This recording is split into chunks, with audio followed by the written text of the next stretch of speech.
Hi, I'm Amber Damour of Amber Damour Photography, and here are a few of my favorite tips in planning your next portrait session.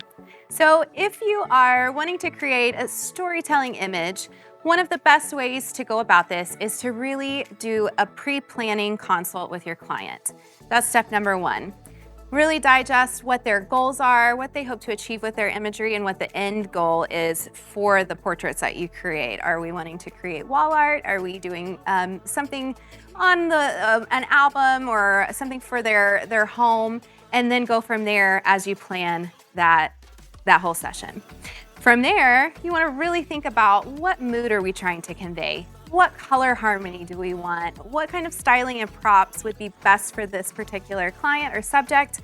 And then you want to execute that to be able to accomplish that whole imagery goal. And then when you take it into your post-processing, you have this beautiful canvas that's ready to go, and it's exciting to be able to create in that Photoshop post-processing action.